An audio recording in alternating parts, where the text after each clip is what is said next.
Hello and welcome to The Cast of Us, a podcast dedicated to The Last of Us on HBO and brought to you by the Fan Critical Podcast Network. We are back with another hot take. That's right, me and someone who you're about to hear from has just finished watching the episode. And of course, each week that means we come to you straight away, uninfected thoughts on said episode before a day later having a deep dive with Grumpy John and Click a Corner and feedback and all of that jazz. It's like we've been bitten, but it hasn't taken hold just yet. No. You know? No, yes. You got about 3 hours for a wrist or hand bite, I believe. So, So get food for thought with this episode. Get our thoughts out now before they turn to mush. Get them out now before we start rambling fungus-related dialogue down the microphones. Well, here he is. That voice that you hear is, of course, little Gareth. This is someone who I have spent many a day in the arcades with. A man who I've actually had to save in many video games, literally every day. Well, it's little Gareth. I'm not sure what that means. You always lose in the game and then you get frustrated and I have to revive you or save you or give you extra coins so you can keep playing. Yeah.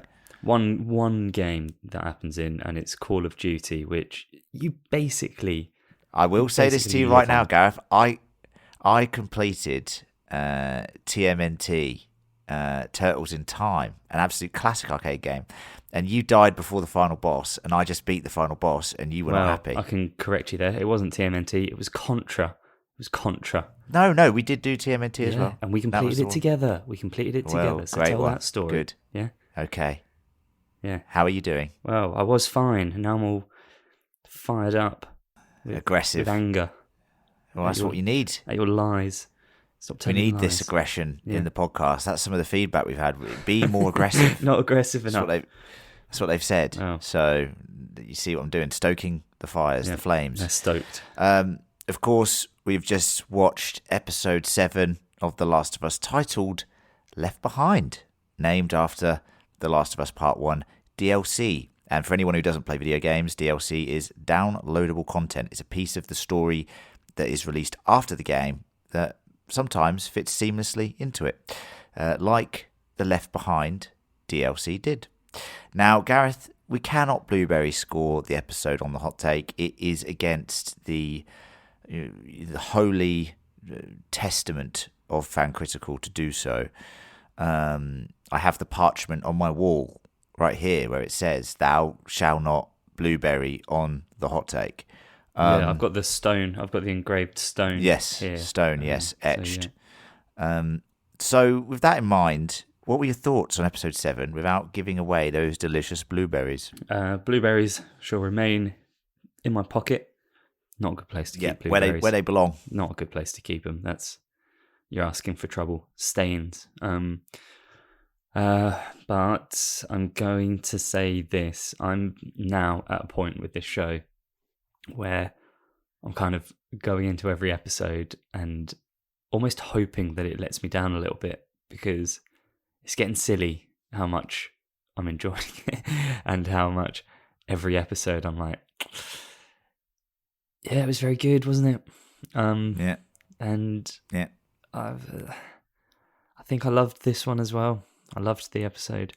There you go.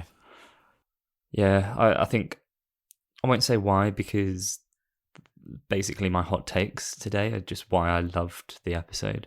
But I did love it again. Lovely. And that's it. That's his synopsis, everyone. See ya. No, that's nice, short, succinct, Gareth.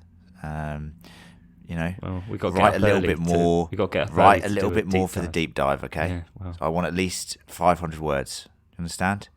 Now, I really enjoyed this episode as well. I will say that there's an inherent risk with flashback or bottle episodes this late in the game. Yes. And so we are sorry, approaching... Can I stop you there for a second? Because I will add to my synopsis here, because you've brought this up. And I did have that thought where I was like, at the start, I was like, come on, come on, we got to crack on with this story. But what I've done, in my own mind at least, is I've made peace with it pretty early on, and went, okay, look, we know there is going to be another season or two of this, so let them spread out their story as they want to, if they're going to just make quality episodes of TV. You know what I mean? Yes. Now, what I mean by my statement about being late in the game is we've got 2 episodes left, and I think there's still a decent chunk of part 1 to show. Yeah. That there is a slight bit of me that is concerned, knowing the run times of the final 2 episodes, 55 minutes and 42 minutes, and then we're done. That's Last of Us Part 1 done. In saying that, it was a fantastic episode. I'm just a bit concerned about missing or rushing stuff. Well, like the university sequence last week. Judge those episodes when they come. No, up, of course, of course. This is. Look, I knew. Since the episode titles were released like 5 weeks ago, that this was going to be a flashback bottle episode. I knew I knew exactly from the trailers what this episode was going to be. I've played the DLC a few times, most recently just again for this show, and it is a very faithful adaptation of that DLC, but it takes it to a whole new level, I think, with the beautiful relationship between Ellie and Riley, played by Gareth Storm Reed. Yeah, Riley. Yeah. What a fucking cool name. Yeah, that's very cool. Do you remember a couple of years ago there was a severe storm that went through the UK called Storm Gareth? Was that it? Oh yeah, it's good. That good name for a storm. What a weird name for a storm. Bizarre. Well, Storm Leonard. Yeah, I think that's got something to it, actually. Storm Len. There you go.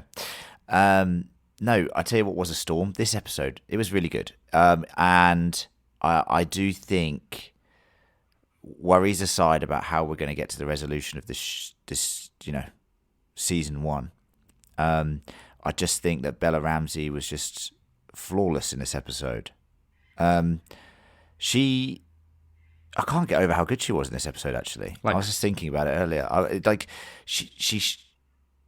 She shows a side to Ellie that is the more naive side, but also the sort of, she's just being a kid. Yeah. You know what I mean?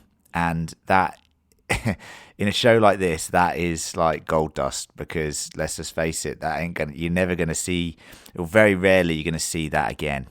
So you have to clutch onto these moments before they're snatched away from you so brutally. So we'll jump into some hot takes, because it's time to do that. But before we do, just to say thanks for your support. Feedback sections have been going great. If you want to get any words into us before we record in the next 12 to 24 hours, you have to write into fancriticalpodcast@gmail.com. The email is in the show notes. Also, of course, please do subscribe. Please do review if you can, if you would be so kind as to.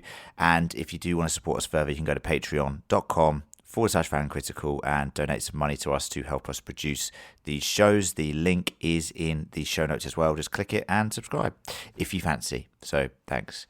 All right, Gareth, let's jump into the hot takes. I'm going to start with HTs. Hot take 1, which is I've titled A Sense of Wonder.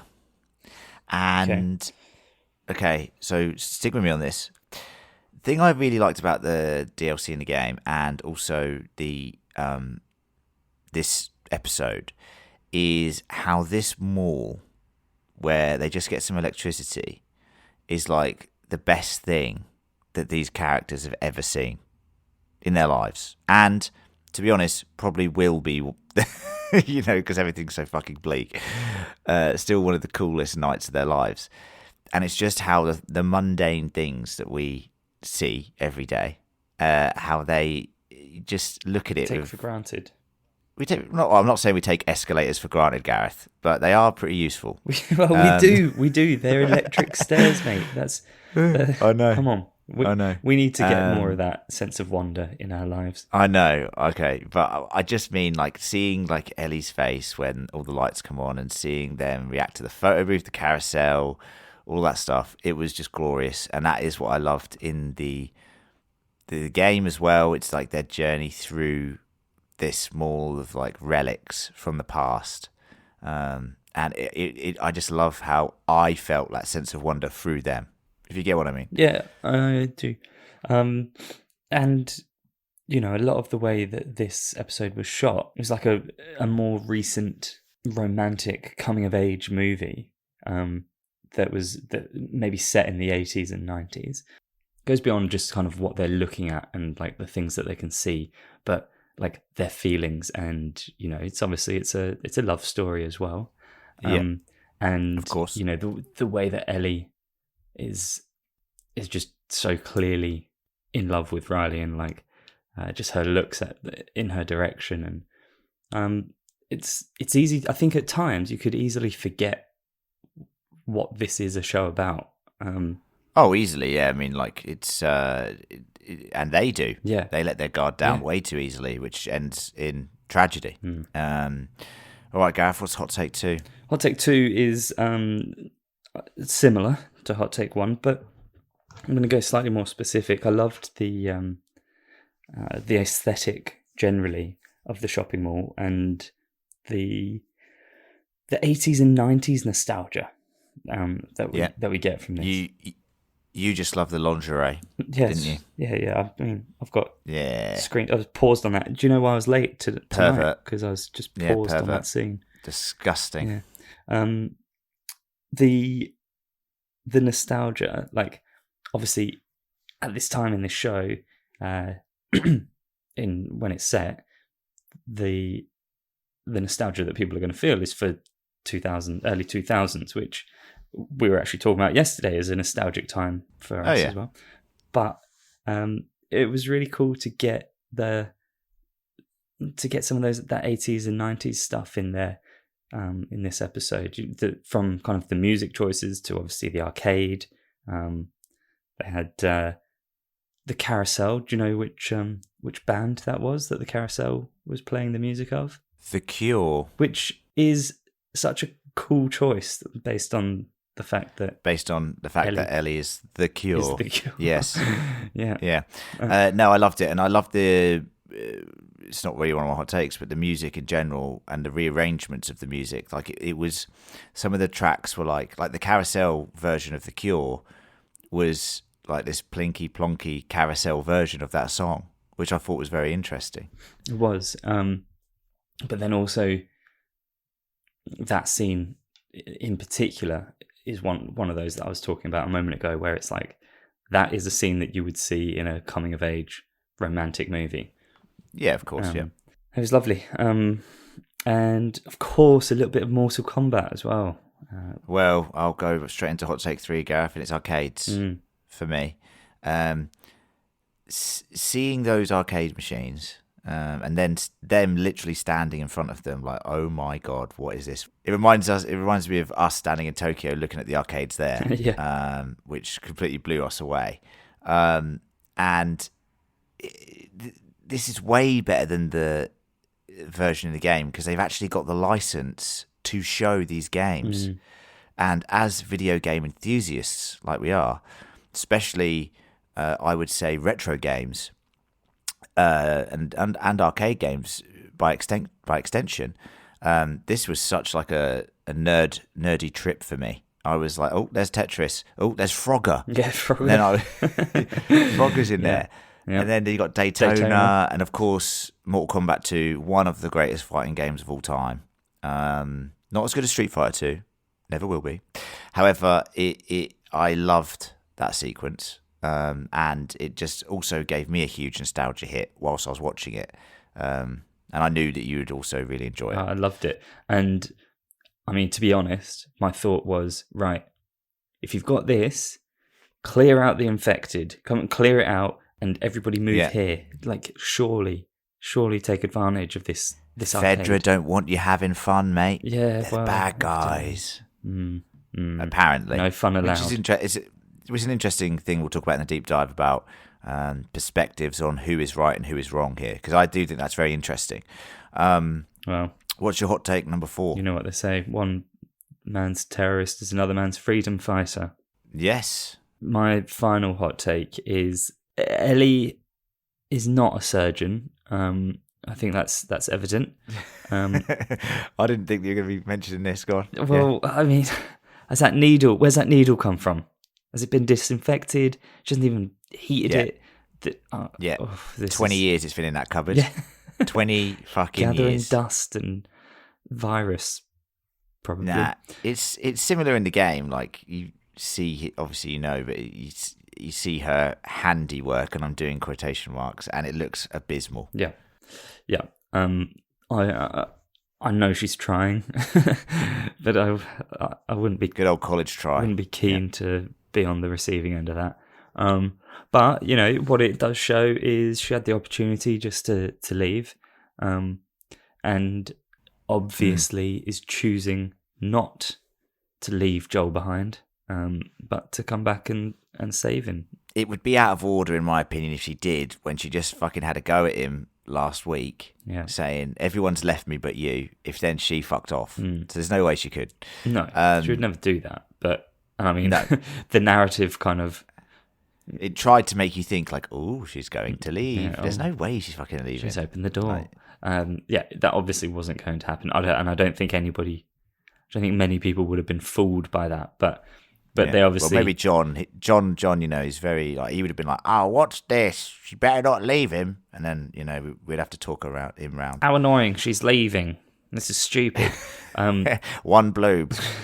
But what we do see is her, like, her background and her motivations, I guess, for kind of not wanting to lose somebody that she cares about again.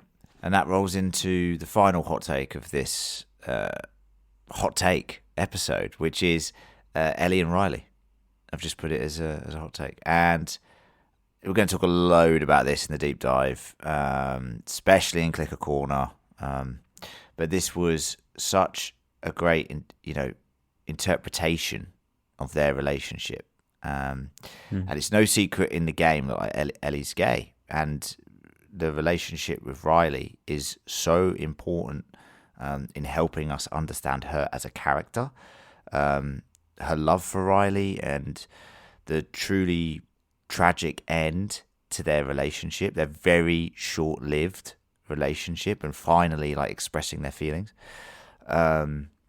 completely affects who she is as a character, which is alluding to what you were saying, Gareth. We understand now why she doesn't want to lose anyone else. You know, Joel references she doesn't know what loss is in a previous episode, and she does. Like, Ellie, you know, she's not only lost her parents, Riley, obviously Sam and Henry, Tess, her book, no pun intended, William Livingston. No, but she's also dealing with the huge weight on her shoulders that she is potentially the savior of mankind. So this moment at the end of the episode is so important to understand her character. And I have to say, like, the chemistry between Storm Reed's Riley and Bella Ramsey's Ellie was fucking breathtaking. There's something about this show which it's done again, which is becoming a bit of a trope now, which is they introduce a character and they kill them in the same episode. Now, that is a skill, because we've talked about it and praised it, how they're making us care about these characters, and then they snatch them away from us. But they have to stop doing it at some point, because it's getting frustrating, even though I know it's going to happen, obviously. Yeah, I don't know. I mean, I said it last week and then said it's probably acting, but yeah, I don't know how they're making us care so much about characters that we've just met. I think the casting has been elite in terms of the actors delivering on the vision that Neil and Craig have. Oh yeah, Neil and Craig. first name terms, ofs. But yeah, like I just think the actors have been fantastic. The casting's been brilliant, and the relationship between Riley and Ellie here, and we'll talk about it more in the deep dive. It was just beautiful. It was everything that I wanted from it, and more. I think it was better than the game, personally. And there's a couple of things I was annoyed that weren't there from the game, but we'll get into that in Click a Corner in the deep dive. But overall, the actual core character development and the relationship between the characters was far superior. So that's great. Hot take number 6 is Bethany's a bitch and she had it coming. So take that, Bethany. 15 stitches, yeah? And don't let Ellie do your stitches. Just don't let her do it. Ah, that's what it was. It was a little foreshadowing of the final scene. I mean, she must have hit her hard. 15 stitches. That is a massive hit. Like, I've been hit before and I've never had stitches. Right? So, just want to say. Anyway, that's it for the hot take. We've got to go, because we've got quite a quick turnaround for the deep dive this week. It's actually going to be out around about the same time, but we're recording a bit earlier because of a clash in schedules, if you will. So I've got to go and furiously make notes and also collate your feedback, dear listener. And if you want to write in, be quick. It's fancriticalpodcast@gmail.com. And the deep dive will be out in, like I said, less than a day, really. So enjoy this. Write in. Thank you, Gareth, for joining me. Enjoy and survive. Enjoy and survive, yes. Enjoy and survive, everyone. And we will see you with Little John. Well, he's actually Big John. We'll see you with Big John and Little Gareth in, a day's time. All right? See ya.